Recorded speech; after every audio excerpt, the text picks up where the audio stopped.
আসসালামু আলাইকুম এভরিওয়ান, সবাই কেমন আছেন? আলহামদুলিল্লাহ, এই তো ভালো আছি। আমার মেয়েরা মানে বাসায় বাচ্চা থাকলে তো একটা কমন খাবার যে মাছ খাবে না, মাংস, তারপর বিরিয়ানি, এইগুলো একটু খুব বেশি পছন্দ করে আমার বড় মেয়ে।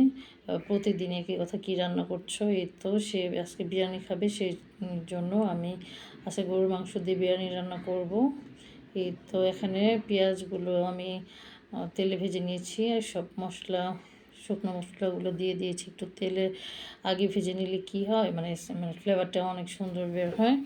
এইদিকে আমি সব বাটা মশলাগুলো দিয়ে দিচ্ছি। এখানে আদা পেস্ট, জিরা পেস্ট, পেঁয়াজ, তারপর রসুন, এগুলো দিয়ে দিচ্ছি।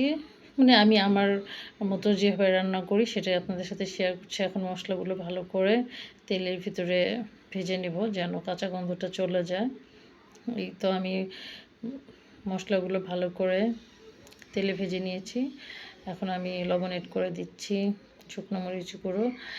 আমি একটু ঝাল করব বিরিয়ানিটা, সেই জন্য আমি একটু শুকনো মরিচের বাটাটা একটু বেশি করে দিয়ে দিলাম। এখানে আমি নারিকেল বাটা দিয়ে দিচ্ছি, এটা দিলে অনেক ভালো লাগে। এই তো আমি দুধ দিয়ে দিচ্ছি। এখন মশলাগুলো সব একসাথে ভালো করে মিশিয়ে নেব।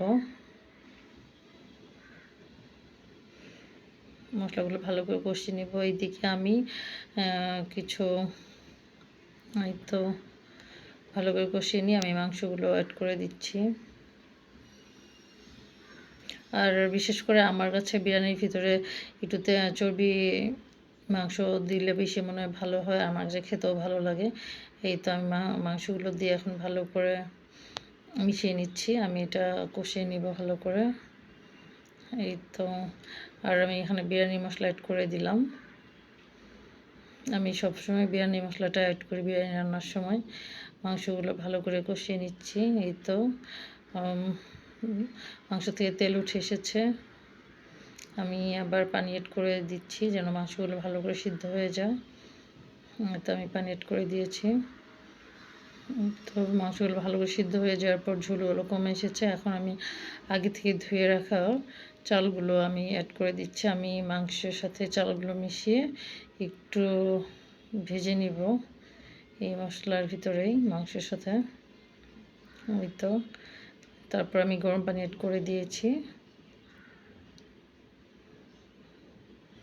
আর আমি আগের থেকে কিছু আলু ভেজে নিয়েছিলাম, আলুগুলো এখন দিয়ে দিচ্ছি।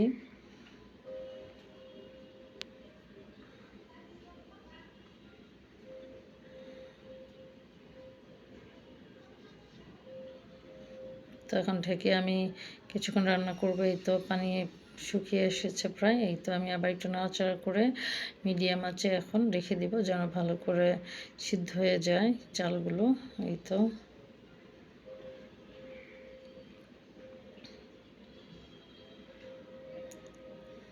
তো আমি আবার নাড়াচাড়া করে দিয়েছি। এই তো ফাইনাল লুক। সবার কাছে কেমন লাগলো সবাই জানাবেন। আসসালামু আলাইকুম।